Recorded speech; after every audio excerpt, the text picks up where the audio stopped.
So you may remember back in February of 2024, if you're watching this at a future date, that a reporter from Politico said on MSNBC that the difference between a Christian and a Christian nationalist is that a Christian nationalist believes that rights come from God. Kind of like that thing that's written in the Declaration of Independence that goes, "We hold these truths to be self-evident, that all men are created equal, that they are endowed by their Creator with certain unalienable rights, that among these are life, liberty, and the pursuit of happiness." Yeah, apparently if you believe that this means that rights come from God, you are a Christian nationalist, which is fairly ironic. But it's kind of hard to explain why it's ironic. Originally, I was going to make a video about this on TikTok back in March, but it ended up being around like 8 minutes, and even 8 minutes wasn't enough to cover the history, philosophy, and theology at play here. For example, don't get me wrong, I acknowledge that it is incredibly concerning that the same people who thought that they could take Trump off the ballot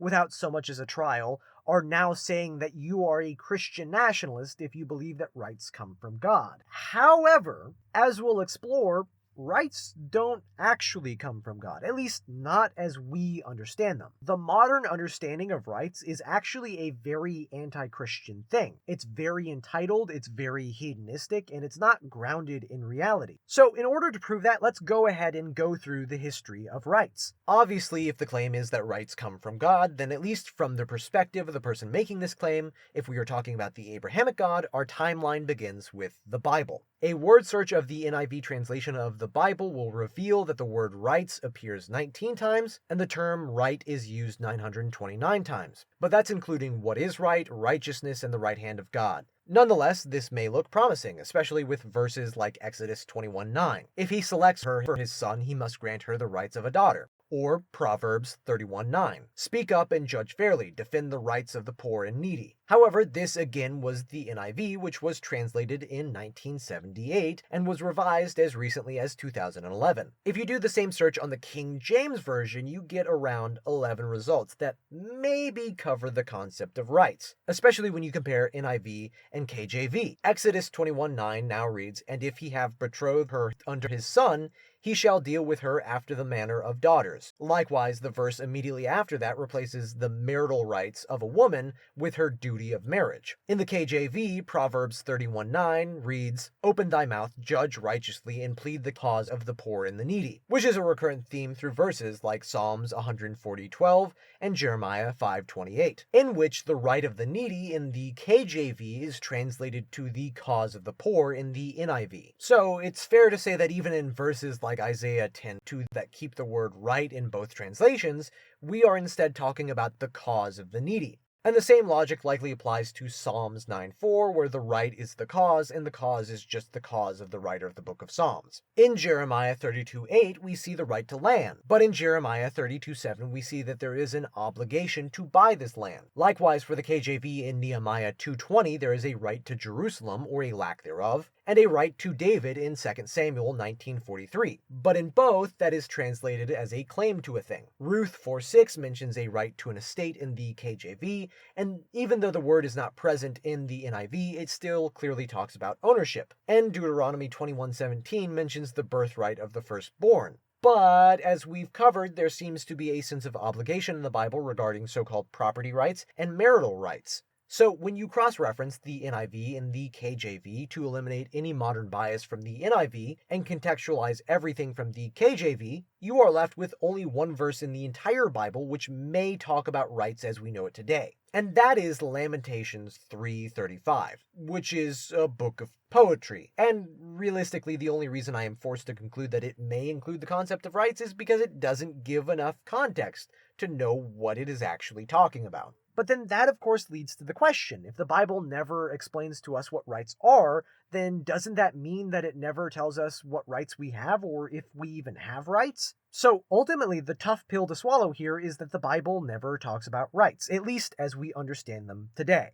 Obviously, I'm not going to try to gaslight you. You can see the words right and rights in these verses. You could argue that saying that rights don't exist in the Bible is a half-truth predicated on manipulative reasoning. But I'm not trying to be manipulative. I just want to point out the other side of that statement. If the statement, the Bible doesn't discuss rights, is a half-truth, then so is its negation. Saying the Bible does discuss rights is a bit misleading. Really, the only concepts that the Bible discusses that could even be considered rights are the rights to inheritance through birthright and, by extension of that, property rights. But is a right something that you have an obligation to? Something that you must do, as these verses clearly insinuate a moral obligation to fulfill these quote-unquote rights? Or is a right something that you can do but is not obligatory? It's only fair, then, to say that the Bible doesn't truly discuss rights in the sense of right-based ethics. At best, you may say something like it contains proto-rights, it contains obligatory customs that incorporate a lot of the same concepts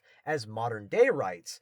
But as it should be obvious if you have ever read the Bible or even remotely know what it is about, the Bible does not advocate for or adhere to any ethical framework of right-based ethics. The Bible, for those who believe in it, introduces the concept of freedom and autonomy, yes, but before you've even finished the second book of the Bible, that freedom is already being met with 10 obligatory restrictions that can vary from concepts that may feasibly be said to describe a right-based ethical system like thou shalt not murder, but also ones that are clearly based on social and religious values like honor your father and mother, and thou shalt have no other gods before me. I don't want to sidetrack this video by going into a discussion about the ethics of the Bible, especially since in this video we are so close to being done with the Bible, which probably has a lot of people breathing a sigh of relief. But to just give a brief summary, the Bible is generally deontological in nature. Especially if you're a Christian, we are told that do unto others summarizes the law and the prophets. But you could also reasonably argue that the Bible is supplemented by virtue ethics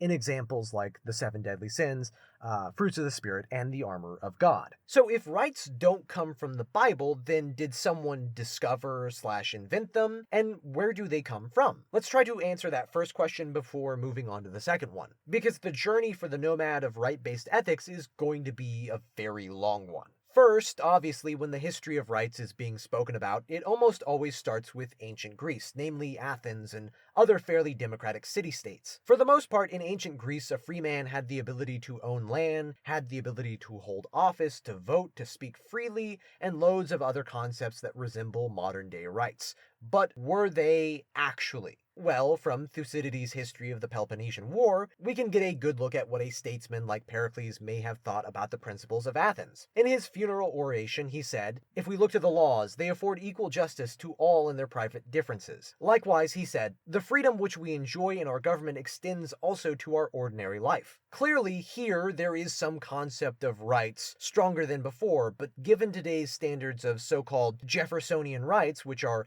unalienable, God-given, enumerated, and equal to all men, we may still want to hesitate in calling these Greek notions of justice rights. As in the same speech, Pericles also said, "Our Constitution's administration favors the many instead of the few. This is why it is called a democracy." In addition, if you remember earlier, he said, "Freedom which we enjoy in our government." You could argue that I'm reading too much into that, but given another quote in the same speech that goes, "But all this ease in our private relations does not make us lawless citizens," and given the fact that, as we'll get into, the Greeks constantly emphasize the supremacy of order over freedom, there clearly seems to be a belief that rights are an extension of social order afforded by the government, and not a protection from it. This isn't to say that someone like Pericles saw rights as solely coming from the government, far from it. And speaking of protections of the injured, he says that we are taught to obey the laws, whether they are actually on the statute book or belong to that code which, although unwritten, yet cannot be unbroken without acknowledged disgrace. So as you will see, in Greece there was some understanding of a God-given law, but more often just natural law, moral law that is logically implied to be true. In fact, sources like Britannica claim that the legal system of ancient Greece generally differentiated itself from most other legal systems by 3 determining factors. The third was the fact that the Greeks had an absence of a body of jurisprudence comparable to that of the Romans. Essentially, that means, yes, the Greeks did have written laws, and there was a movement that swept through during the 7th century for greater codification, but more or less their legal system wasn't like ours or like the Romans, where there is case law, precedent and actual enumerated rights. Greek arbiters usually just tried to persuade people on what was reasonable rather than acting within a rigid legal system. So, as for these Jeffersonian standards of rights, are the rights of the Greeks God-given? Maybe, but they are deeply tied to the state. Are they enumerated? Definitely not. At least not from what I remember learning or could find for this video. So that just leaves the question of if they are equal and unalienable. Both questions will likely lead back to the Greek notion of justice. As stated earlier, rights were not really seen as a thing in and of themselves. The Greeks arrived at the notion of personal freedom through the idea of a liberal and democratic society, which necessitates the liberties of the individual for the benefit of society. For someone like Plato, for example, justice was about knowing your place in society. It's about fulfilling your purpose as an individual in order to contribute to the harmony of society. With all this being considered, the Greeks would have likely answered that their society believed in equal and unalienable protections for the individual, but the average person today, especially the average libertarian or conservative, would not consider a society in which your rights only exist when they are beneficial to the state to be a society that has equal or unalienable rights. You may think this is a bit harsh, but just to give you an idea, in ancient Greece and Rome, there literally wasn't even a word for rights. Both the Greeks and the Romans recognized certain entitlements and protections for individuals, but these were rights in so much as they were seen as things that were given to the individual for the well-being of society as a whole, with enormous emphasis placed on justice rather than freedom. Now, works from people like Plato and later Cicero were important to the development of the concept of rights, but their place in the history of rights has been greatly over-exaggerated and romanticized. Yes, Plato's Republic, for example, had a lot of good to contribute to the notion of modern civilization. For example, it echoes this same thought present in a lot of other Greek works and that were later adopted by Enlightenment-era philosophers, that we as humans start out in this natural state, and that society is formed as an advantageous means of trade and protection. But anytime someone talks about Plato's Republic and how it was the inspiration for Western civilization, I am just reminded of how much of a farce academia actually is. Like, I am convinced that a lot of these people have never even actually read the book. Because it talks about creating a caste system because certain people are made out of iron, certain people are made out of gold, certain people are made out of silver. And then it goes on to suggest that the leaders of a population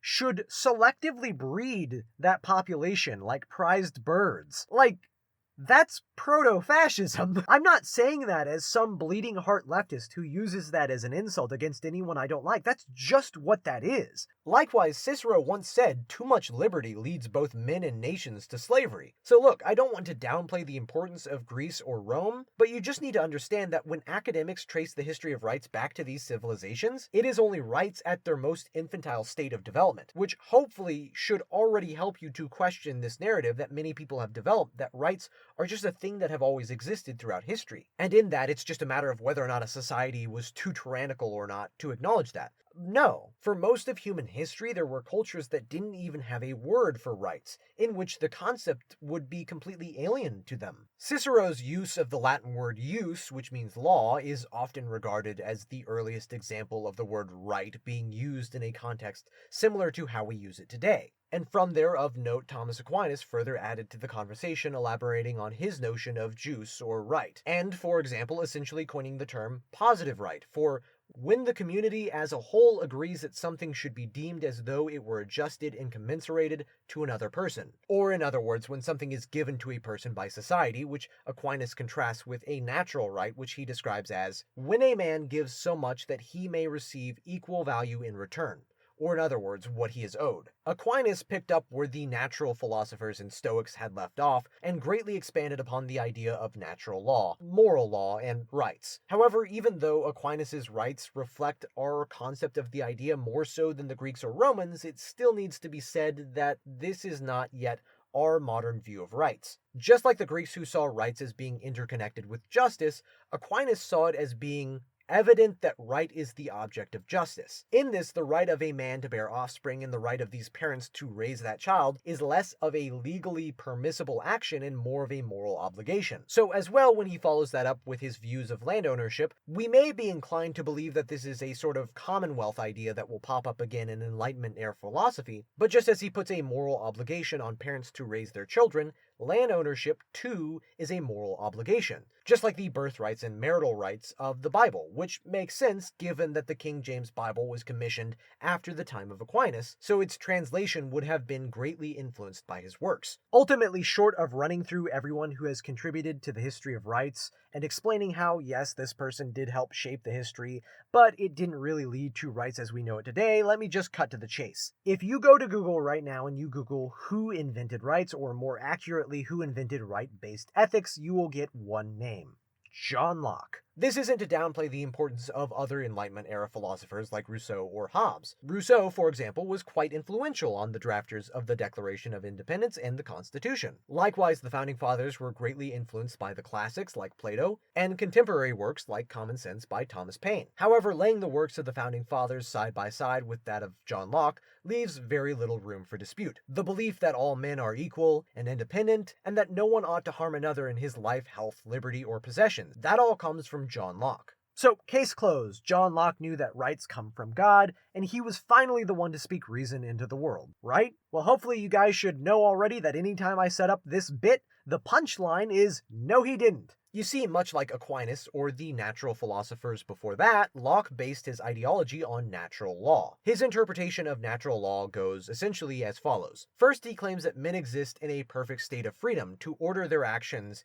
and dispose of their possessions and persons as they think fit. But this state of natural freedom has its limits, as he says that we cannot harm ourselves or others. For men, being all the workmanship of one omnipotent and infinitely wise maker, all the servants of one sovereign master, sent into the world by his order and about his business, they are his property, whose workmanship they are made to last during his, not one another's pleasure. So in that, no man is above another, and everyone as he is bound to preserve himself, and not quit his station willfully, so by the like reason, when his own preservation comes not in competition, ought he as much as he can to preserve the rest of mankind, and not unless it be to do justice on an offender, take away or impair the life, or what tends to the preservation of the life, the liberty, health, limb, or goods of another, and that all men may be restrained from invading others' rights, and from doing hurt to one another, and the law of nature be observed, which willeth the peace and preservation of all mankind. The execution of the law of nature is in that state put into every man's hands, whereby everyone has a right to punish the transgressors of that law to such a degree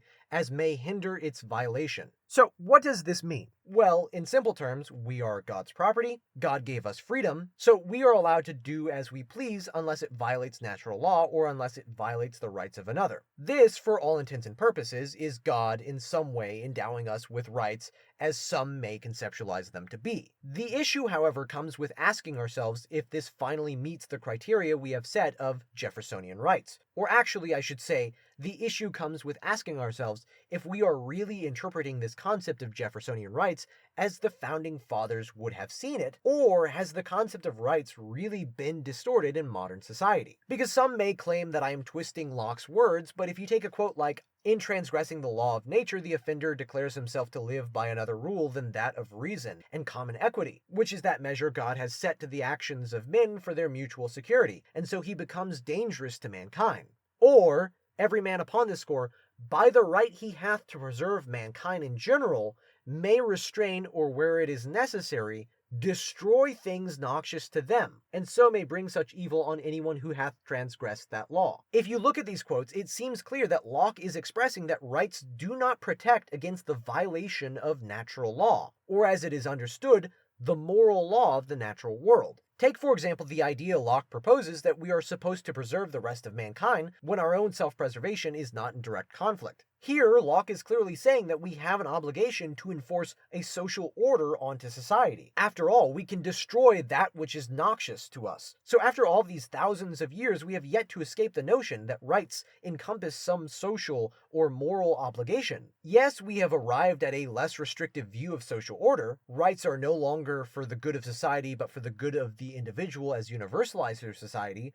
or aptly just that the object of rights are the individual and not society as a whole. However, rights are still not a thing that you just get to do. In the confines of Enlightenment-era philosophy, it still has to make sense why you should be allowed to do something. So it is still ultimately tied to what is morally good, not just some anarchist view of freedom. And if you say, oh, well, the founding fathers said that all men are created equal, endowed by their creator with certain unalienable rights, so there you have it. Who cares about John Locke? Well, the issue with saying that is that looking at the history of America, it's impossible to claim with any degree of sincerity that this phrase should be interpreted literally. The First Amendment was ratified on December 15th, 1791, enumerating the right to free speech. Not 20 years later, not 15 years later, not 10 years later, but only 7 years after that, in 1798, the Alien and Sedition Acts were passed, allowing the Adams administration to arrest publishers who spoke critically about the government. You know, the thing that the First Amendment is explicitly supposed to protect. And this isn't even mentioning that our founding fathers had the audacity to write that all men were created equal,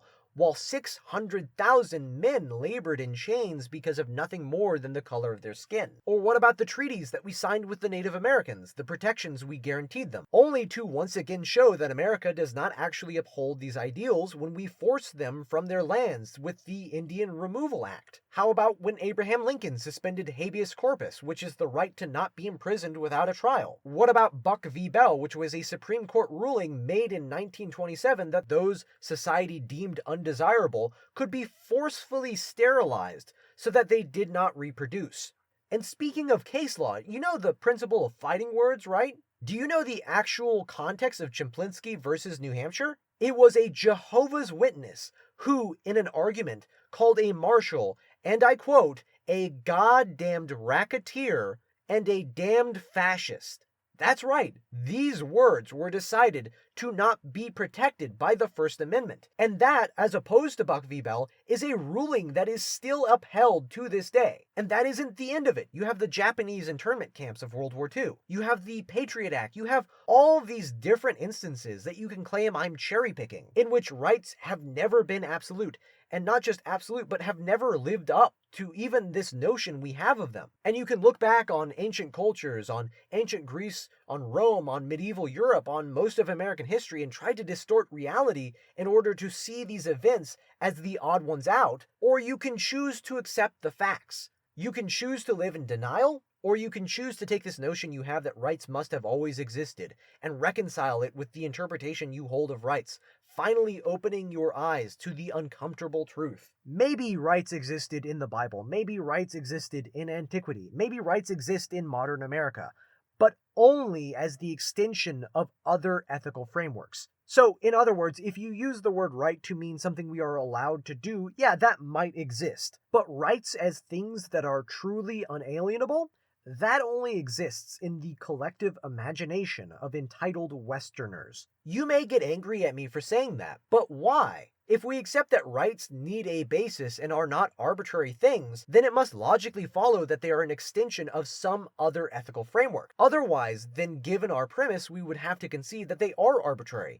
and in that they have no real authority or meaning. So, if they are then an extension of some moral system, we can say that not only is there a basis for rights as a whole, but it must be the case that each right must have a basis. At face value, this doesn't seem controversial, but this logic opposes statements like free speech is good because it is a right, because it must instead be the case that free speech is a right because it is good. This doesn't necessarily mean that any harmful speech ought to be criminalized. Good, in terms of a right, obviously encompasses not just the value of the action in a specific interpersonal instance, but the value of an action as a whole as universalized through society, and the implications of enforcing the morality of the action. For example, you may say that censoring hateful words is difficult and not recommended, as it would both require us to have clear lines between hate, criticism, and satire, which are often unclear, and the persecution of an ideological group may encourage a sort of martyr mentality. In this, I may disagree with these statements, but I think at least you're coming from a valid place. These are at least valid arguments against the limitation of rights. On the other hand, simply projecting your revisionist and baseless views of freedom onto that of American values and then claiming that, for example, we could not persecute Marxists because that would be un-American, That is not an intelligent argument. If American values are the precedent set by American lawmakers, then the Alien and Sedition Acts criminalize less radical speech. McCarthy-era culture showed us how. And with words as mundane as damned fascist constituting fighting words, there is no good reason that an ideology that poses a constant threat of violent revolution should be tolerated as if it is anything short of the advocacy of violence itself. And precedent aside, a simple glance at Enlightenment-era philosophy or the natural philosophy that came before that would tell us that rights which violate moral good are not rights. This is something that if you actually familiarize yourself with constitutional law has been brought up quite recently. This is the notion of ordered liberties, as acknowledged in cases like Dobbs v. Jackson, in which a Supreme Court that is often regarded as being very constitutionalist said that there is no right to abortion under the Constitution, because there's no reason to think that our founding fathers would see that as a right, because not everything that you just want to do is a right. So if free speech is the commerce of ideas, then as this metaphor goes, that does not mean allowing counterfeit currency. If free speech is a protection against tyranny, then a simple line can be drawn between personal speech and intentionally trying to radicalize the youth of America. And if rights in their entirety are meant to protect us from tyranny, then how can we abide a system so willing to allow evil that it allows for tyranny of the majority? After all, that is the biggest concern of you right-based ethicists who view freedom through rose-tinted glasses, right? You don't want government to swoop in and take away your rights, but you've turned a blind eye to the fact that they are doing this to you every day through your neighbor, whose ignorance they will weaponize against you in his freedom to speak freely. And so through his freedoms, you advocate for the destruction of your own. This is basically a variant of the tolerance paradox happening right before our very eyes. As Cicero correctly pointed out, liberty is now making slaves of us all. You only get someone like this reporter from Politico saying that people who believe in absolute, inalienable rights are nationalists in a world that gives people too much freedom in order to say that. And that's the irony. Many of you are Christians who will get upset at me for saying that rights don't come from God, as if I'm the one arguing against moral good. No, I'm the one saying that society needs to refocus and remember that the only basis that rights can have is moral good. A society that prioritizes just whatever it can do because freedom, that's the godless society. That is not a society that the God of the Bible would endorse. That is a society like Sodom or Gomorrah, a society hell-bent on its own destruction. You can believe that natural law comes from God, and that natural law implies a society in which there is a limited form of government. But if you ignore the notion of ordered liberties and advocate for unrestricted freedom, you can't pretend to be surprised when someone uses that freedom to espouse nonsense. And you need to be ready for when the angry but free, look at how free they are, the angry and free mob is ready to come to your door, use that freedom to take away your rights, because you will have nobody to blame but yourself.